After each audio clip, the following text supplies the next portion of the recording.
지성이 영성으로 이어진다는 걸 오랜 세월 동안 그런 식으로 이제 실험을 한 거죠.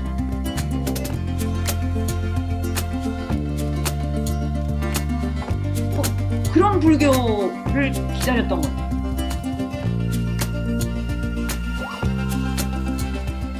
시작하겠습니다. 자, 오늘은 1959년 3월 17일에 밤 10시 그 장면으로 이제 들어갈 건데, 아마 20세기 이제 티벳의 역사에서뿐 아니라 20세기가 나온 저는 최고의 서사시 같은 생각이 들어요. 이런 신화적인 일이 20세기 후반에 일어난다. 후반이죠. 59년이니까. 자, 그런데 지난번에 이제 그 50년의 즉위를 하고 59년까지 그때의 시간에도 이제 굉장히 다양한 일이 있었어요. 그리고 정말 유튜브의 세계는 놀라운 게 그때 뉴스들이 기록이 돼 있더라고요. 세상에나. 그러니까 달라이라마가 그 뭐 중국 방문하는 거, 그다음에 인도 방문하는 거, 그리고 이제 지난 시간에 얘기한 왜 수천 명이 아니라 한 2만 명이더라고. 2만 명이 모인 데서 그 마지막 이제 불교 박사 시험을 치르는 이런 거가 다 브리티시 뭐든데, 그러니까 영국 방송에서 BBC에서 그거를 다 촬영을 했더라고요.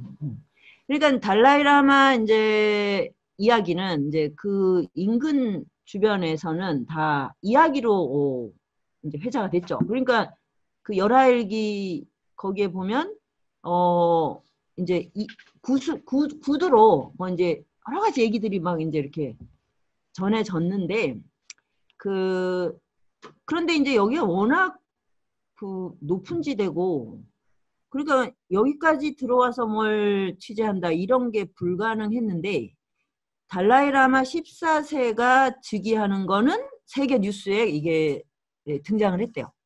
그래서 이제 특히 이제 인도가 영국이 지배를 했으니까 영국하고 관계가 깊어서 이제 BBC 방송에 그 기록이 많이 남아 있더라고요. 그러니까 이제 어렸을 때부터 이 세계화의 물결하고 이어져 있었던 거죠, 이분이. 근데 너무 어제 읽은 것 중에도 정말 또 이제 충격과 반전이 뭐였냐면, 그러니까 13대 달라이라마 있잖아요. 13대 달라이라마가 이제 그 막 이제 세계화의 물결. 왜냐면 이때가 1930년, 40년, 50년 되니까 1차 대전, 2차 대전에서 전 세계가 요동치던 때였잖아요, 정말.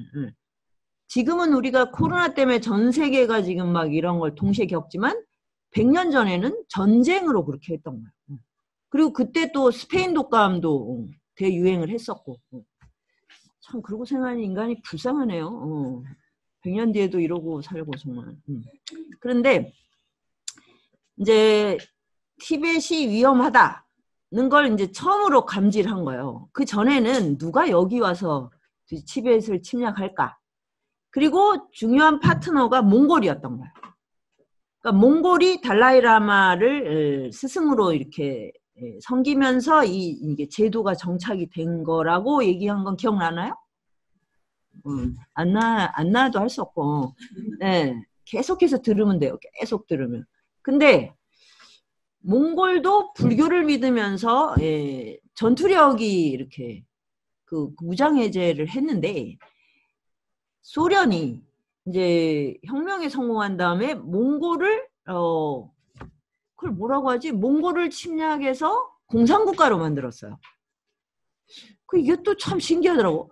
소련하고 몽골은 비슷하지 않지 않나요? 전혀 외모조차도. 그런 일이 일어났던 거예요.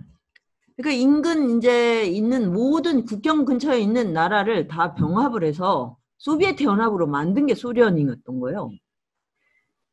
그래서 몽골은 뭐 문하고 뭐고 다 다른데 소련에 편입이 돼가지고 제일 먼저 한 게 불교를 와해시킨 거예요. 이 소식을 13대 달라이라마가 이제 알게 된 거죠. 그러니까 중국이 이제 공산당이 장악을 하게 되면 반드시 여기를 침공하겠다. 그리고 이제 우리 티벳에 이제 불교와 이런 건 사라지겠구나를 이제 알게 된 거예요. 그래가지고 이제 막 교육 개혁도 하고 여러 가지 개혁을 했는데 이건 정말 너무 신기해.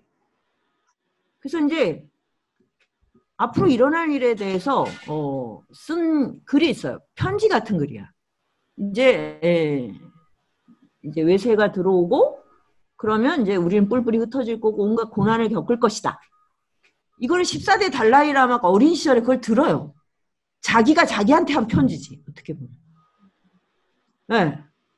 이제 그런 거를 남겨놓고 이게 이제 진짜 티벳하고 우리의 상상력의 차이인데 10년 일찍 입적해야겠다. 이렇게 생각을 했어요. 진짜 놀랍지 않습니까? 더 살아서 뭘 더 열심히 해야겠다가 아니라 이 상태로 가면 티벳은 사라진다. 그래서 내가 10년을 수명을 당겨서 삶을 끝내야겠다. 그리고 환생을 해서 이런 빅픽처는 처음 봤어요, 저는. 이게 완전히 다르잖아요. 우리는 더 삶을 지속해서 뭘 한다는데 그게 아니에요. 이 인연 조건으로는 내가 이거는 감당할 수가 없으니까 10년 앞을 당겨서 내가 입적을 하고 그리고 나서 이제 강력하게 이제 이 미라로 이렇게 만들거든요. 보존을 하는데 죽음 상태 그대로. 근데 이 몸이 계속 이쪽 남쪽으로 해놓으면 저 북동쪽으로 자꾸 바뀌는 거예요. 몸이. 그게 뭐냐면 이제 북동쪽에서 환생한다는 걸 암시하는. 요 얘기는 이제 다음 주부터는 이제 환생 얘기에서 이제 본격적으로 할 건데, 그거는 이제 제가 어제 알았다는 거죠. 10년을 미리 당겨서 이분이 입적을 했다. 이거는 뭐 맞거나 틀리거나 이런 식으로 생각할 수가 있구나. 그러니까 정말 생사 그 자체가 그냥 하나의 과정이라고 여기는 그런 상상력이 아니고서야 가능하지 않죠. 그런데 그래서 이제 달라이라마 14세가 이제 이 모든 이제 외세의 그 고난을 온몸으로 이제 맞게 됐고 근데 여기도 진짜 또 아주 흥미로운 게 지난주에 제가 얘기했죠. 온 세계에 다 SOS를 쳤지만 아무도 도와줄 여력도 없고 도와줄 처지가 아니었다. 자, 우리의 힘으로 해야겠구나. 이제 요거까지는 제가 알았는데 더 놀라운 사실을 알았어요. 달라이라마 13세가 뭔가 개혁을 하려고 이제 거기도 이제 티벳도 당연히 개혁 세력이 있고 보수 세력이 있고 그다음에 이제 이 승가 공동체 세력이 있고 일반 제가 신자들이 있고 이들의 알력은 이거는 어디고 피할 수가 없어요.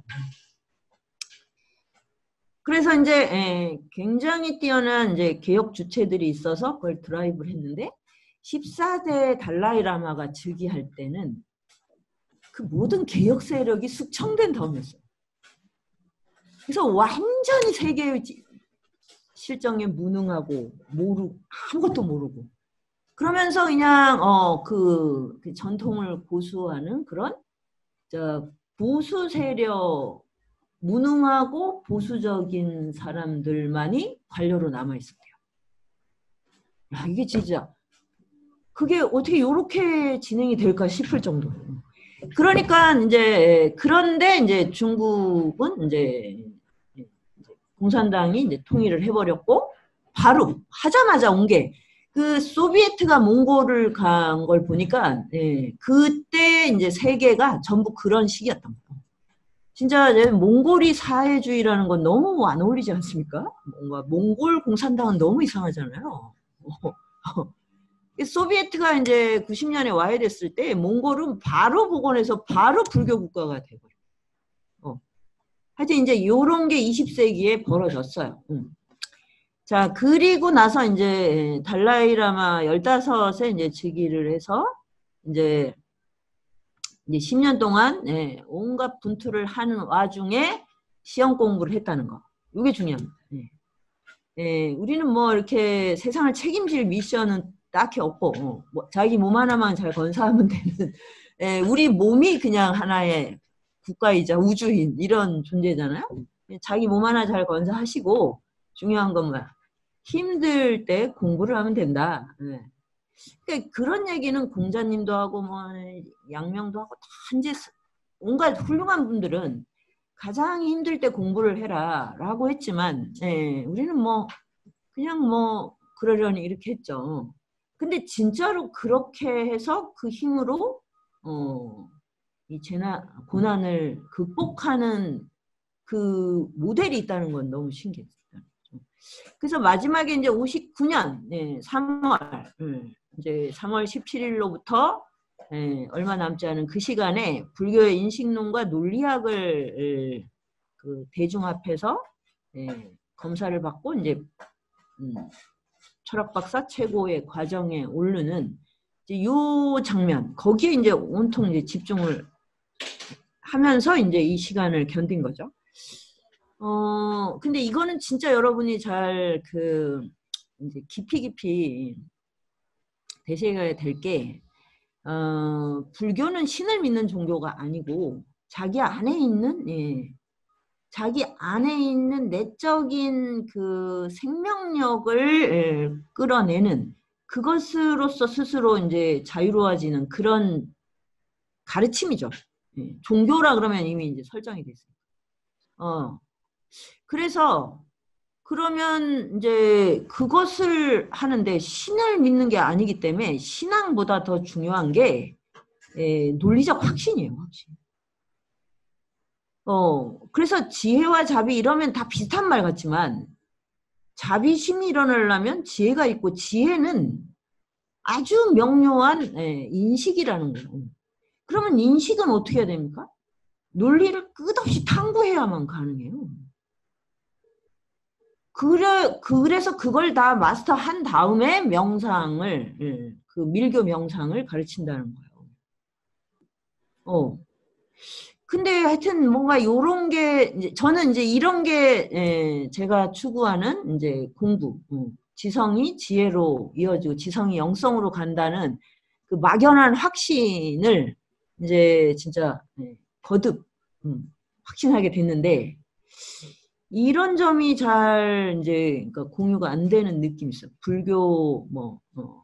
불교를 소위 이제 이렇게 믿는다고 하는 분들 안에서 그러니까 뭔가 그냥 어떤 휴머니즘이나 뭐 적당한 약간 낭만주의 같은 느낌이 자꾸 들었던 게 그거는 이제 나중에 우리가 이제 사상사를 쭉 봐야 되지만 하여튼 티베트 불교는 이 논리를 너무나 중시하는 그런 이제 인도 나란다 대학의 전통을 이어받고 그거에 대해서 거듭거듭 강조하거든요. 그 모든 그 달라이라마 강연은 탐구해라. 의심하고 탐구하라. 그게 중요한데 그거보다는 이상하게 명상에서 그 편안함 이거를 다 좋아하는 그런 느낌이에요. 그래서 제가 이제 인식론 논리학 그러니까 이거를 철저하게 해서 정말 한치의 의심이 없으면 세계의 무상함과 이 존재의 무아를 논리로 확연히 알게 되면 그러면 사실 거기에서 이제 일어나는 게 신심이라는 거고 그게 신앙이에요. 그게. 그러면 내 스스로 깨어날 수 있다라고 믿고 정진을 하게 되고 그리고 자아가 없음을 확실하게 알면 거기는 당연히 자비심이 일어날 수밖에 없어요. 근데 우리가 자비심을 그냥 적당히 해석을 하고 내가 이제 자비를 행한다고 하면 기껏해야 돈이나 뭐 물건 좀 나눠주는 보시 정도에서 끝날 확률이 높아요. 근데 자아는 되게 견고해집니다. 그런 상황. 그래서 이제 이거는 제가 뭐 이제 워낙 초짜니까 요런 것들이 이제 저한테는 예, 하나씩 하나씩 이렇게 다가오는 지점이에요. 예. 자, 이제 그래서 이제 시험이 끝나고 노블링카 궁전으로 여름 궁전으로 갔는데 이제 중국군하고 대치를 하면서 창극 공연에 와라 못 간다 뭐 이제 이런 상황이고 이제 폭격을 할 테니 뭐 장소를 알려달라 막 이런 상황까지 오고 라싸에 있던 순례자들과 동티벳에서 온 깜파 게릴라들이랑 이제 막 거의 몇만 명의 군중이 이 궁전을 에워싸고 이제 달라이라마를 지키겠다고 하는 그 와중에 이제 그때 이제 이거는 이제 뭔가 결단을 내려야 되는 순간 당연히 신탁을 물어봐야죠. 이게 티베트 불교의 또 하나의 속성이라고 했죠. 그러니까 이거는 전통 종교에서 온 건데 이 티베트 불교하고 연결이 돼서 왕실에서 이게 이제 신탁 제도가 내려왔는데 그걸 이제 제가 아직 정확히 이제 탐구는 안 했는데 그 승려가 있어요. 그것만 하시는 분이 그 신이 들어오는 몸을 가진 티벳의 수호신. 근데 머리에 이만한 걸 쓰고 해서 한 40kg가 넘는 그 옷을 입어요. 하여튼 뭐 굉장히 무시무시한 그걸 입고 그러면 이제 신이 들어와야 되니까 이제 그걸 어떻게 하냐면 그 소리로 하는 것 같아요. 이렇게 그 티베트에도 뭐 이렇게 진 같은 것도 있고 막 이렇게 길게 왜 해서 막 소리 내는 게 있잖아요. 그래서 제가 소리에 대해서도 이제 좀 이제 공부를 해볼 건데 이제 뭐 소리 그러면 저는 낭송밖에 잘 몰라가지고 낭송이 중요하긴 합니다만 이 모든 이 우주에 이 물건이 물질이 우리는 이게 이제 형상으로만 돼 있다고 생각해요. 그러니까 원소들이 결합하면 된다고 생각하는데 이게 어떤 주파수의 결합이 있어야 된대요. 이런 얘기 들어봤나? 네, 그래서 이제 뭐 태교 음악 그러면 뭐 모차르트 음악 그 주파수 때문에 그런 거예요. 그 내용 이런 게 아니고. 그래서 우리 안에도 다 있는 거예요. 그 주파수가. 그래서 우리 몸이 이 진료로만 이루어진 게 아니라 주파수가 결합돼 있구나. 그러니까 그걸 반대로 이용하면 이제 어떤 소리를 계속 이렇게 발산하면 신이 들어오는 거죠. 그래서 심지어 이 건물에 있잖아요. 이 건물도 주파수가 있어요. 그래서 이제 이 건물에서 주파수를 반대로 해서 막 소리를 들으면 이 건물이 폭삭 무너져요. 이 충분히 이거 가능하다. 근데 이거를 터득하려면 몇 생을 바쳐야겠지? 왜 그래야 되지? 근데 요게 좀 문제예요. 요게 의문인데. 그래서 이제 그 소리가 나면 이제 신이 들어가. 그러면 처음에는 이렇게 어마어마한 거를 장비를 이렇게 갖추고 있으면 일어나지도 못하죠, 사람이. 그래서 옆에서 막 이렇게 해줘야 되는데 신이 딱 들어가는 순간 막 움직이기 시작해. 이 사람 그 어마어마한 뭐지 그 뭐라고 하나 이순신 장군이 입었을 것 같은 그런 왜 철갑.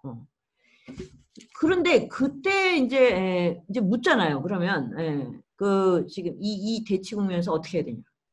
근데 3월 10일부터 점을 치는데 머무르라고.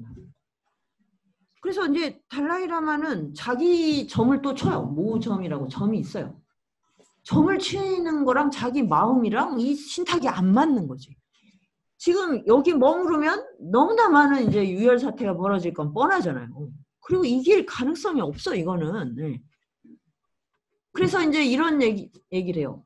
신도 인간을 속이나? 이런 생각이 이제 드는 거죠. 그래서 그 다음날 또 치웠는데도 머물러서 대화를 하라고 이렇게 나오는 거예요, 점이. 와, 이거 신기하지 않습니까? 신기하죠. 이렇게 가다가 3월 16일에 이제 드디어 이제 어디선가 폭탄이 떨어지는 그 소리가 들리고 17일 날 밤에 점을 쳤는데 뭐라고 나왔냐? 지금 당장 떠나라. 이게 소름 끼치는 게 뭐냐면 신이 인간을 속였다. 왜 속였어요? 어차피 17일에 떠나야 돼. 그런데 그걸 11일에 17일에 떠나라 이랬으면 어떻게 돼요? 다 퍼져나가죠. 지금 온 뭐 지금 이 전쟁 대치 국면에 다 퍼져나가죠. 그러니까 신이 인간을 속인 거예요. 어차피 17에 갈 거니까 17. 그래서 퍼져나갈래야 뭐 스파이고 뭐 아니고 이쪽에서 뭐 배신자가 있고 뭐고 할 수가 없었던 거예요. 가지 말라고 했으니까 그 정보가 계속 갔겠죠.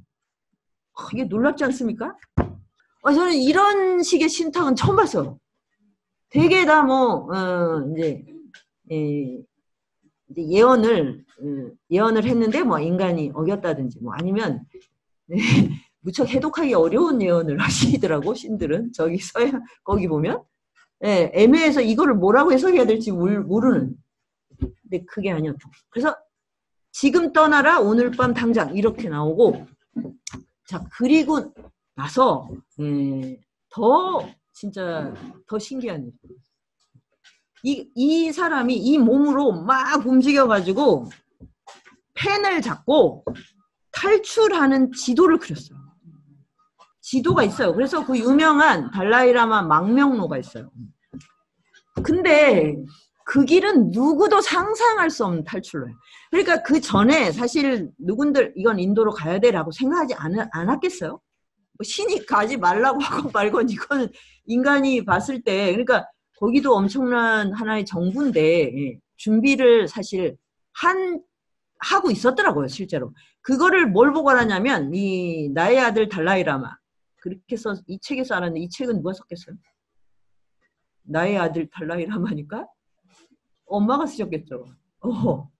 그래서 그 엄마는 그 전날부터인가 이렇게 준비를 하고 있었어요.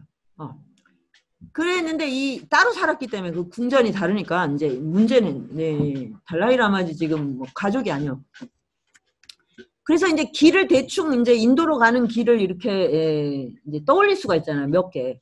근데 이 신탁이 준 거는 진짜 아무도 상상할 수 없는, 그리고 가장 험난한 길.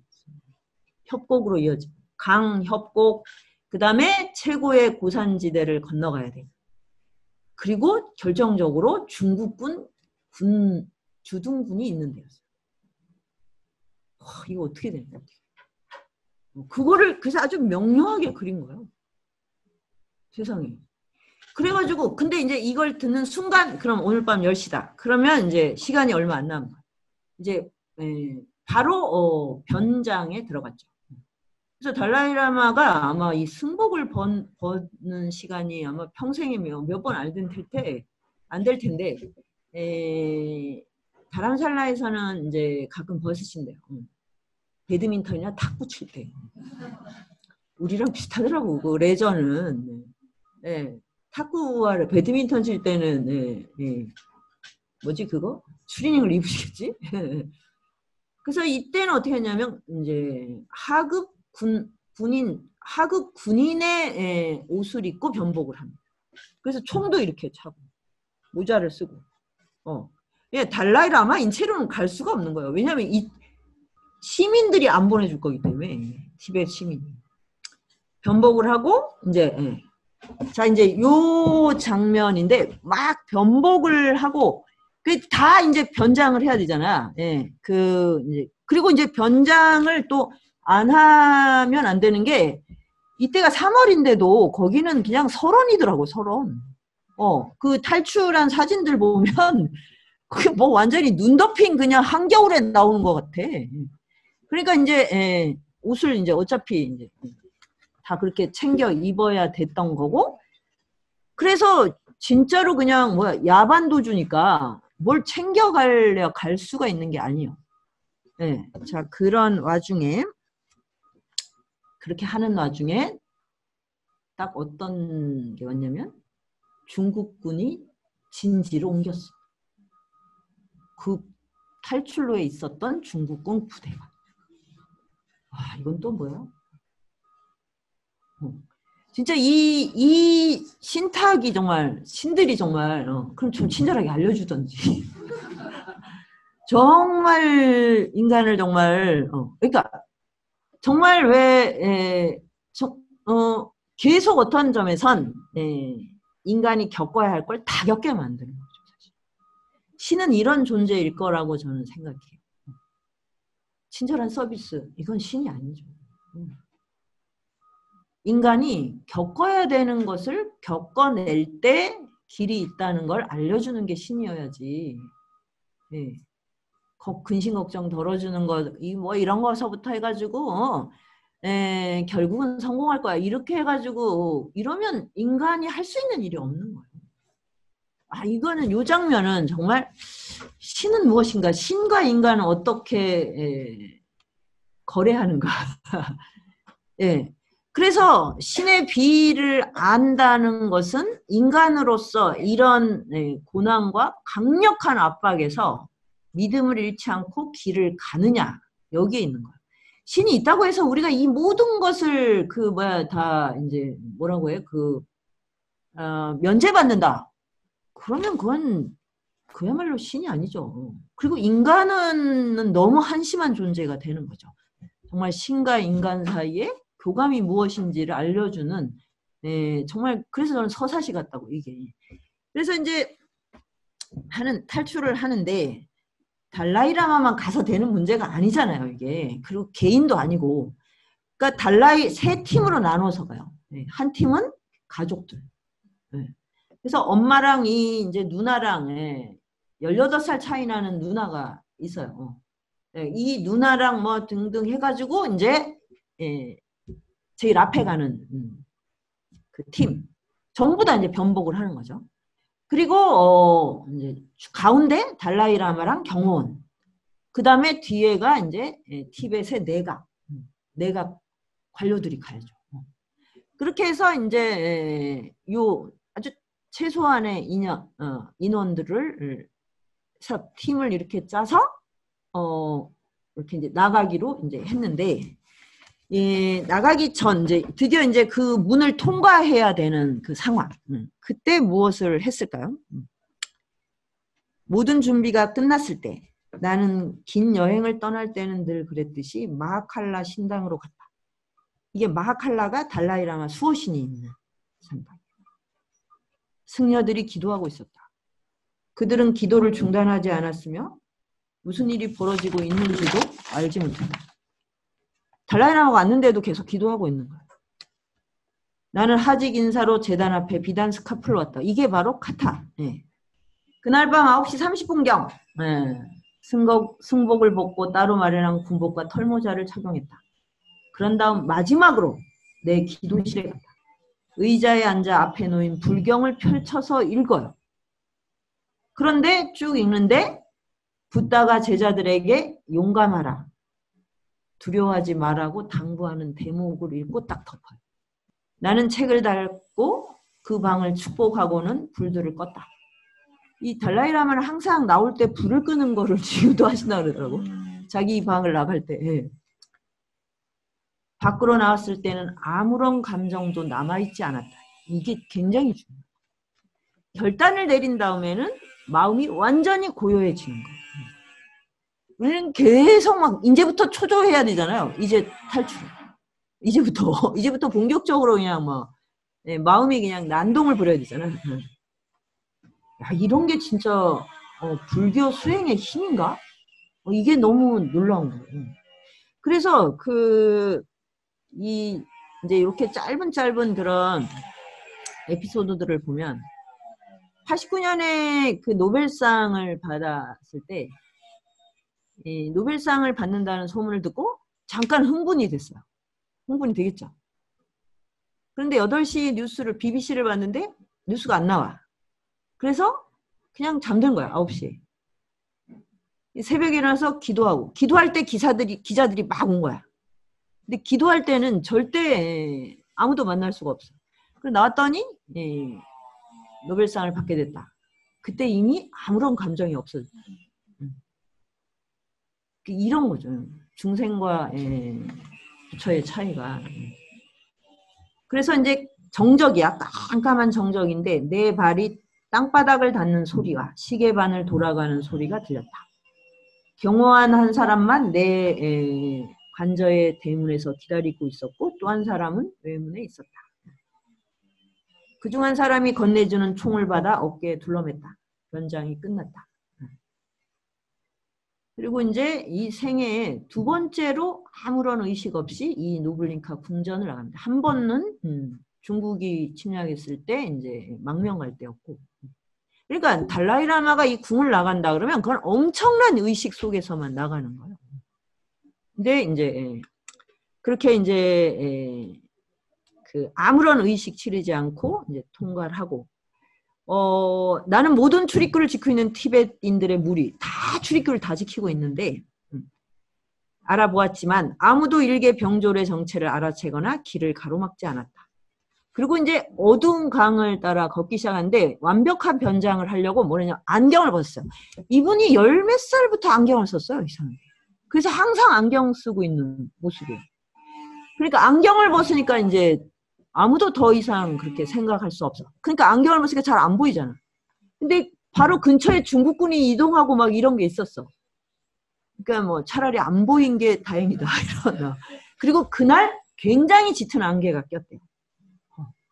그러니까 이 와중에 이제 중국군이 정말 눈치를 0.00001도 챌 수가 없었던 거죠. 그리고 이제 달라이라마가 가고 이제 갔더니 그 강가 처음 강을 건너요.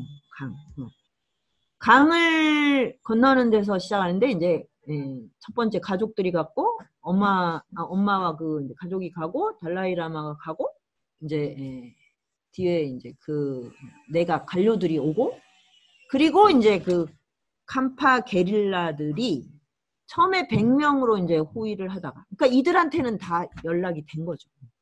그리고 나중에 이제 그게 300명, 400명으로 늡니다. 게릴라들의 이제 경우 속에 이제 무려 앞으로 2주일 동안의 대장정이 기다리고 있는 거예요. 세상에. 얼마나 넓은 땅이면 얼마나 넓고 험하면 세상에 2주일이 돼서야 인도 국경에 도착해요. 그래서 이제 그 이제 과정을 이제 보면 처음엔 강을 건너고 그 이제 게릴라들이 뒤에서 오면서 앞에 가서 이제 중국군들 뭐 이제 도로공사하고 뭐 이런 거를 이제 처치하고 뒤에서는 이제 막으면서 이렇게 이제 가고 있는데 이제 처음에는 빨리 따돌려야 되니까 굉장한 이제 속도로 이제 가죠. 근데 너무 험준해서 세상에 저는 해발 6,000m가 있더라고요. 거기를 통과를 또 해요. 해발 6,000m. 4,000m, 3,000m, 뭐 3,000m까지는 우리가 견딜 수가 있나? 근데 4,000m 가면 이제 고산병이 걸리는데 6,000m. 그래서 거기는 중국군이나 다른 외국군이 절대로 침범할 수 없는 곳이라서 더 안전한 곳이긴 해요. 근데 거기 있는 사람들은 평생을 거기를 벗어나는 일이 거의 없을 테니까 달라이라마의 존재는 알지만 달라이라마가 지금 자기 외양간에서 묵고 있다 이런 거는 알 수가 없는 거죠. 그냥 손님들을 접대하는 이런 거고.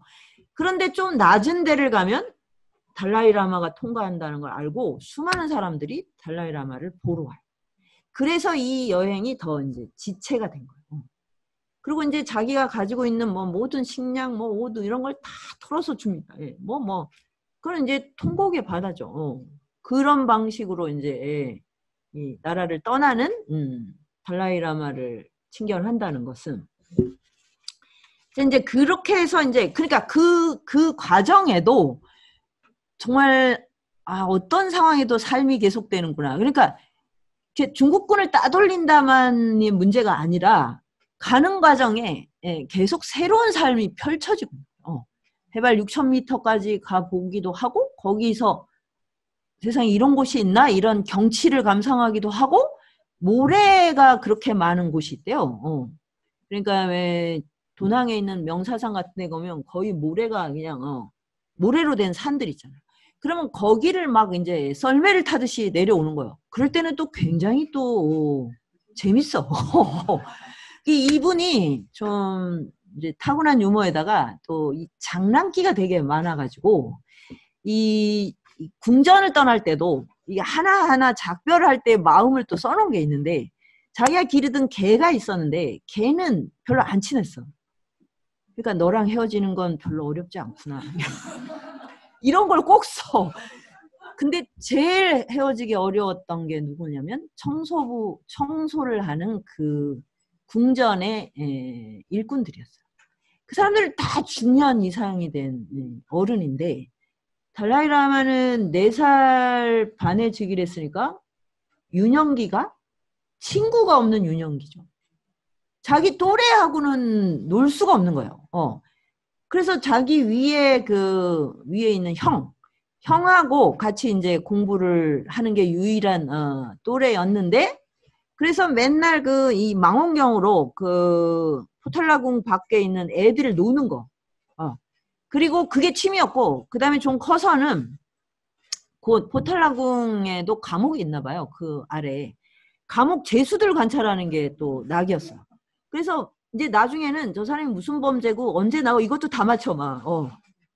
그래서 이제 어떤 죄수는 자기를 보고 있다고 느껴서인지 갑자기 달라이라마한테 우체투지를 인사를 해서 같이 절하고 뭐 이런 장면도 그 영화에 나와요. 그 쿤둔이라는 영화에. 그 이게 세상 사람들이 너무너무 궁금한 거야. 그러니까 그리고 자기가 세상에 나갈 때는 어떻게 돼? 이만큼 높은 뭐라 그래? 그 교자라 그래? 뭐라 그래? 왜 이렇게 의자 같은데 이렇게 끌고 가는 황제들이 왜 나갈 때 거기에서 이렇게 내려다보는 사람들밖에 못 보고 이렇게 가마 안에서 밖을 이렇게 보는. 그리고 전부 다 엎드려 있잖아 자기.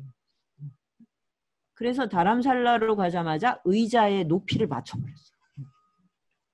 그러니까 자기가 이제 참 이게 고난이지만 다람살라에 오지 않았으면 평생을 그렇게 살아서 이 세상 사람들한테 봉사하는 할 길이 없었던 거 그런 이야기도 해요.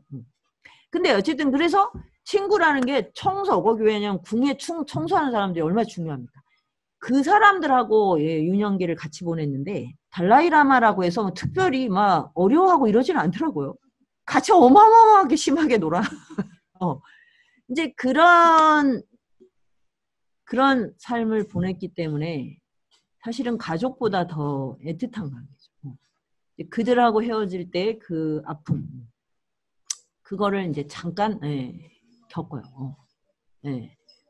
그 사랑이 주는 아픔인 거죠.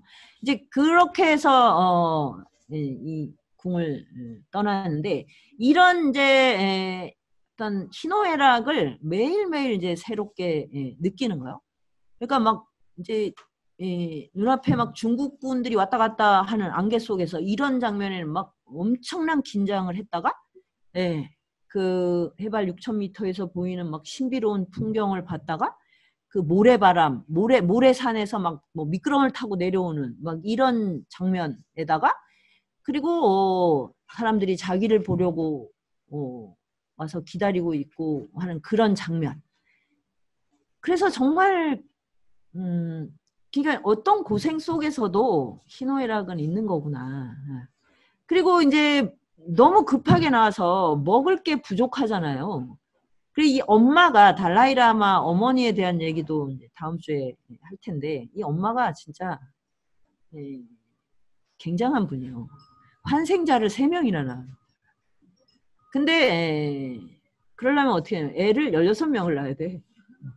애를 16명 낳고 그중에 9명을 어렸을 때 잃어요. 7명 중에 3명이 환생자예요.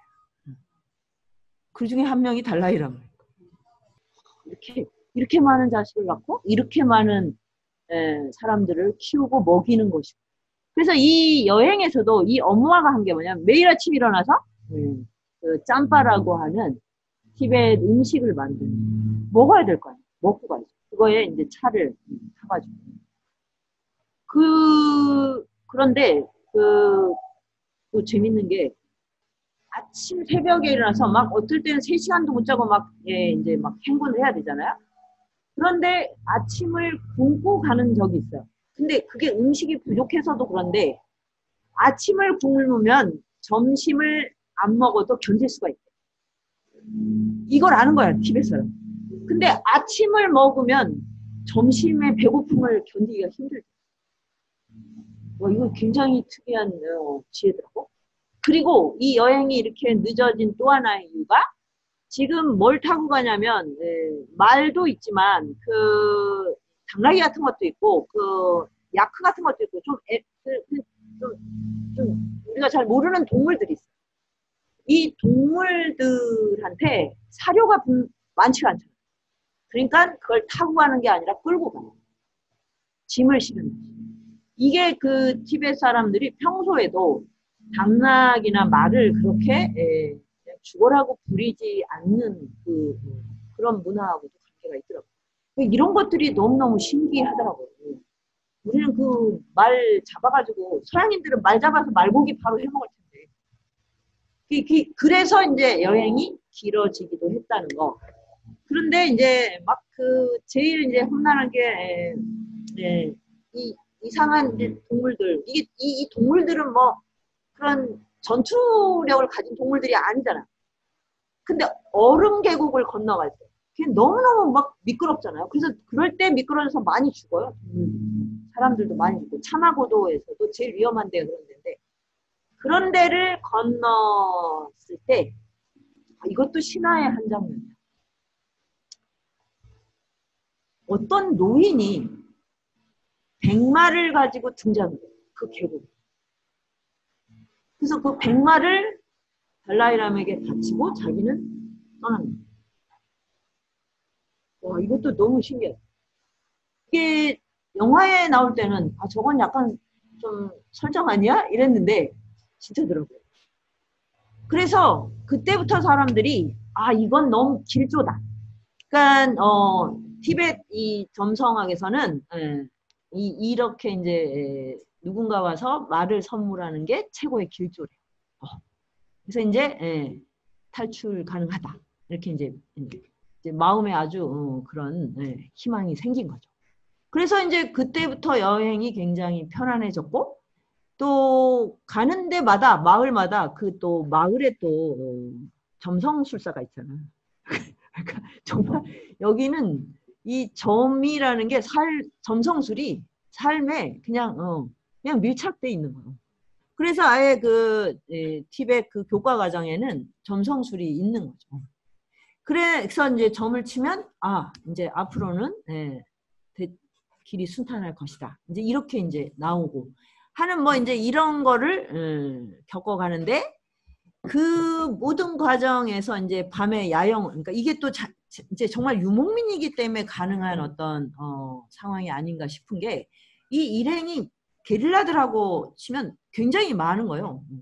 막 한 7, 800명은 될 것 같아요. 그러니까 텐트를 치면 1000개 이상을 쳐야 돼요. 네. 그런 이제 상황인데 텐트를 치고 몇 시간 만에 걷고 가고 이거는 정말로 이런 생존의 기술 이거는 정말 멋진 것 같아요. 이제 그렇게 해서 이제 인도 거의 이제 국경까지 갔는데 원래 달라이라마가 인도를 갈 생각이 아니었어요. 티벳에 남아서 계속 중국과 협상을 하겠다. 이렇게 생각을 하고 갔던 거예요. 끝까지 그러니까 티벳에서 함께 하겠다. 이렇게 생각했는데 결정적으로 그 마음을 바꾸게 된 계기가 있었는데 이것도 참 신기하더라고요. 이게 나만 아는 사실인데 정말 왜냐하면 여러 가지 책을 봐야지 아는 거예요. 이거는. 그냥 그거 하나만 보면 잘 모르는 건데 이 두 가지 엄마의 그 전기랑 이 달라이라마 전기를 같이 보니까 이게 상황이 나오는데 두 분이 대화를 안 하신 것 같아요. 그 사건에 대해서 굉장히 중요한 국면인 거예요. 이제 거의 그까지 갔는데 갑자기 비행기가 떴어요.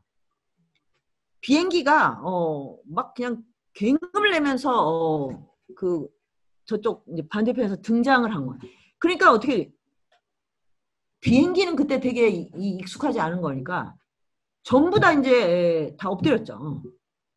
근데 비행기가 이제 그렇게 하고 지나갔어요. 저 이 비행기를 딱 보는 순간 달라이라마는 티벳 어디에 있어도 목숨을 부지하기는 어렵겠구나. 이걸 알게 된 거예요. 그래서 이제 다시 또 비행기가 오면 이제 폭격이 시작이 될 수 있잖아요. 그러면 이제 소규모 그룹으로 다 흩어지자. 이렇게 이제 작전을 짰는데 이 비행기가 어디서 왔을까요? 맞춰보세요. 맞추면 19년 전. 뭐 맞추기가 어렵지 사실은 이거는. 저도 이게 너무너무 신기했으니까. 당연히 이제 중국군이 이제 드디어 그 비행기까지 보냈나?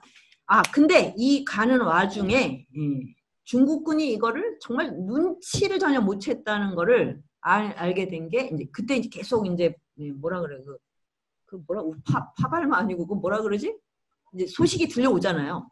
근데 중국군이 달라이라마 일행이 떠나고 이틀 뒤에 그 궁전을 폭격하고 이제 기관총을 막 난사하기 시작했어요. 그 시민들한테. 그래서 들어가서 온 궁전을 다 뒤졌다는 거야. 이건 뭐야? 몰랐다는 거지. 그리고 이거를 이제 마오쩌둥이 듣고 그럼 이 전쟁에서 우리가 진 거로군. 이렇게 말했다는 거지. 왜? 달라이라마를 공산주의자로 만드는 게 꿈이었거든요. 근데 이렇게 완전히 그러니까 이 상황 정말 완벽하게 속이고 탈출을 한 거죠. 그래서 그때부터 이제 엄청난 사람들이 희생을 당한다는 뉴스를 듣고 그때 이제 정말 뭐 이 괴로움은 뭐 우리가 상상하기 어렵겠죠. 저 이제 요런 상황이었는데 이제 거의 중국군을 이제 그러니까 중국군은 이 일행이 어디로 가고 있는지 몰랐던 거죠. 그러니까 이제 따돌렸잖아. 그러니까 이제 그거는 안심이 됐는데 비행기가 오니까 이렇게 생각을 한 거죠. 이제 폭격을 드디어 시작하나? 근데 그게 아니고 인도에서 보낸 거였어요. 인도에서 탈출하고 있다는 걸 알아서 잘 오고 있나 확인할까. 근데 달라이라마는 그 장면을 보고 티벳에서 머무르겠다는 생각을 포기한 거예요. 그러니까 이런 이제 희한한 일이 이제 벌어졌고 그래서 이제 마지막에 가장 이제 험난한 데를 떠나가지고 갔는데 마지막 이제 거처가 이름이 재밌어. 망망이야, 망망. 참 망망한 곳을 간 거지. 망망이 이제 그 인도 이제 티벳의 마지막 티벳이라는 경계를 지나는 마지막이에요. 근데 그때 가장 기후가 험난했대요. 막 폭풍과 눈보라가 몰아쳐가지고 뭐 이 피부가 다 벗겨질 정도로 그게 심하대요. 그러니까 진짜 정말 그 겪어야 될 모든 건 다 겪게 해주고 그런데 탈출에는 성공하는. 그러니까 이게 나는 정말 신들은 이렇게 작용하는 거야. 신들이 여기 와서 갑자기 뭘 막 꽃을 피워주고 이런 거 이거 반칙이죠. 사실. 그렇게 할 수도 없는 거고 그거는 다시 이 윤회를 반복하는 거잖아요. 자, 그러니까 그래서 이제 이 달라이라마가 막 열병을 앓기 시작을 했어요. 너무 이제 온도가 심하니까.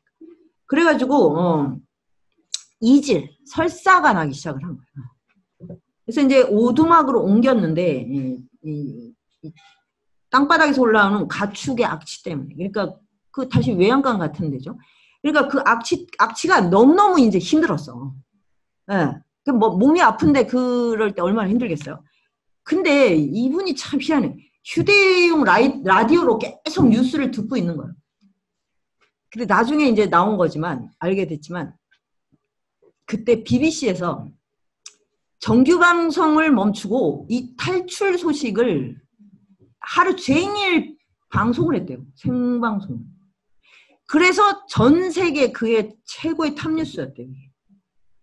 그러니까 뭐라 이국적 호기심이랄까? 뭐 이런 것도 있고 중국과 티벳에 뭐 이제 국제적인 문제도 결합돼 있지만 그러니까 자기들이 도와주지는 못하는데 너무너무 궁금하고 관심이 가는 왜 이런 거 있잖아요. 그러니까 이제 그 완전히 한 뉴스였던 거예요.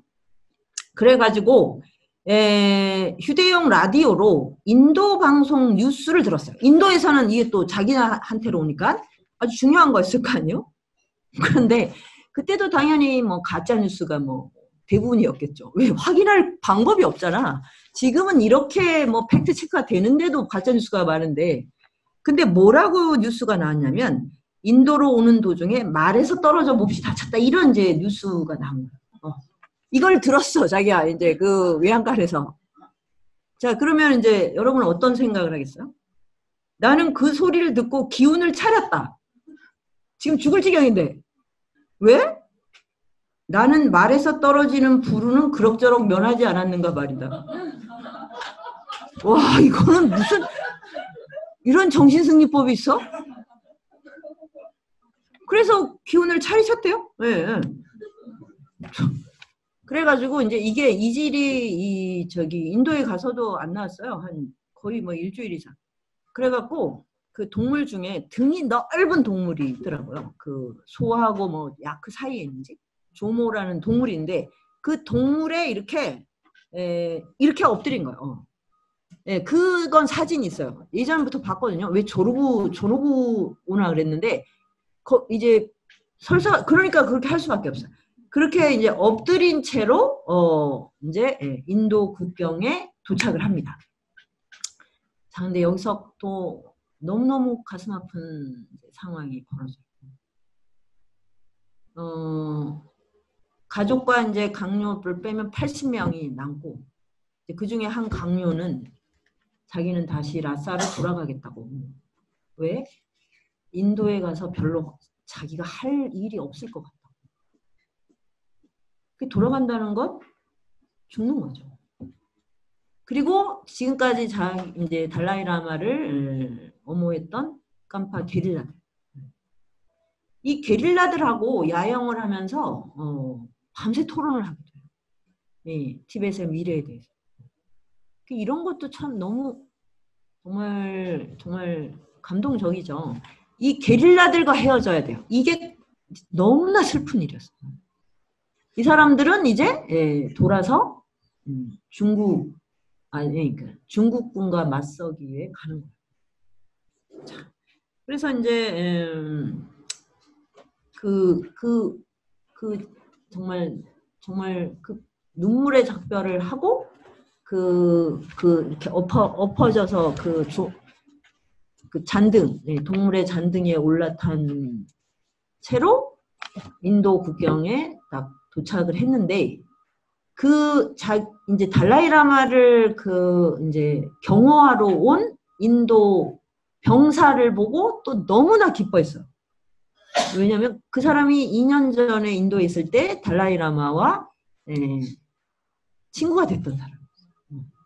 그래서 이 사람이 이제 그 이후에 쭉 이제 경호를 해주고 이제 인도 이제 무소리에라는 곳까지 이제 무사히 저걸 해줬는데, 이 망명을 도왔던 이 인도 병사를 58년 만에 제외하는 그 뉴스가 유튜브에 있더라고요.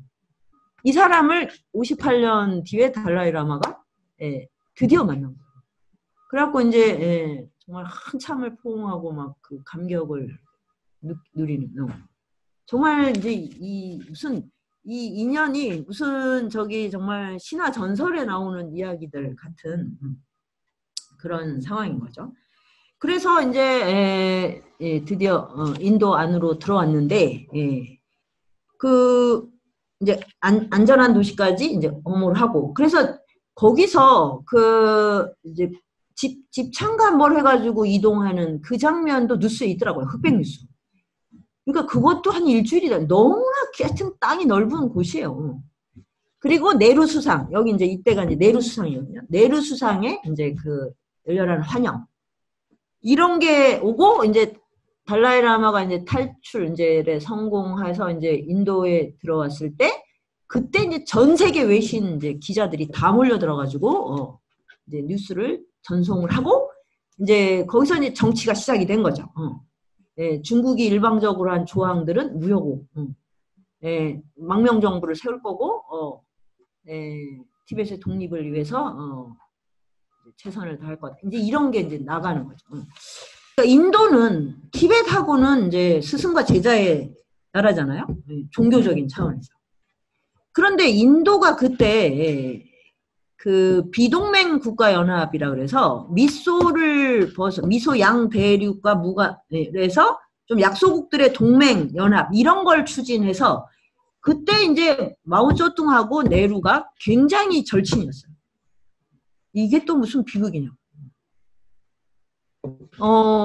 그러니까 인도 입장에서는 공식적인 차원에서는 티벳을 절대 옹호해 줄 수가 없는 거야.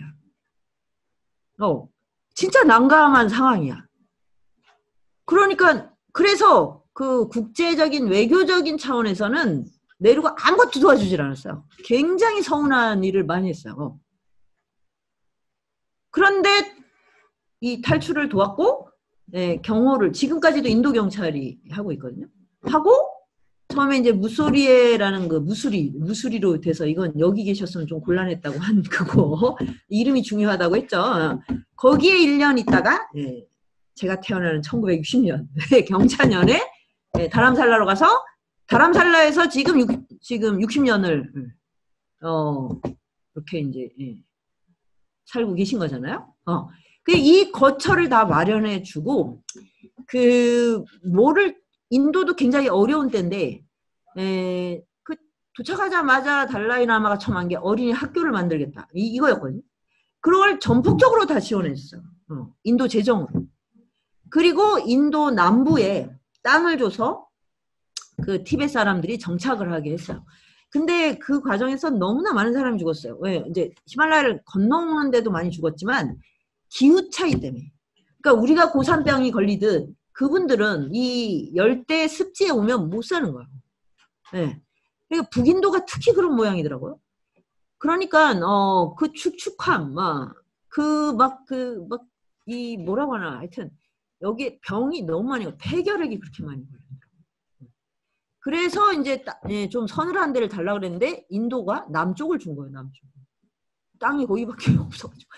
근데 이제 어쨌든 그 험난한 걸 다 겪고 나서 그 티벳 공동체들을 아주 곳곳에 세우게 된 거예요. 그러니까 이런 거는 이제 다 도와줬는데 국제적인 차원에서는 티벳 독립에 대해서 뭐 어떤 것도 얘기를 할 수가 없었던 그런 맥락이 있고, 그리고 이제 이 네루라는 캐릭터가 아주 특이하더라고요. 제가 보니까 네루가 누구랑 활동했어요? 인도 건국의 아버지 마하트마 간디. 간디의 비폭력 운동으로 이제 거기에서 이제 같이 활동을 하다가 이제 간디가 48년인가 암살이 됐죠. 그리고 이제 네루가 수상이 됐으니까, 그러니까 뭐 인도의 그런 비폭력 이거 하고 이러니까 이제 인도하고 티벳은 되게 이제 가깝다고, 마음으로 영적으로 가깝다고 생각했는데 네루가 너무 이제 안 도와줘서 그 전에 이미 되게 많이 상처를 받았어요. 그런데 그게 이제 비동맹 이 연합 때문이기도 했겠구나라고 했는데 그걸 넘어서 이 네루의 캐릭터가 되게 특이하더라고. 그 이름이 좀 비슷하긴 한데 네루다라고 알아요? 네루다? 네루의 형제가 아니고 네루다. 칠레 그 혁명신. 그 네루다가 그 버마의 외교관을 할 때 온 그 유명한 사람을 다 만나는데 모든 사람에 대해서 호의를 표하는데 이 네루에 대해서만 세상 재수 없는 이 정치인으로 표현을 했어요.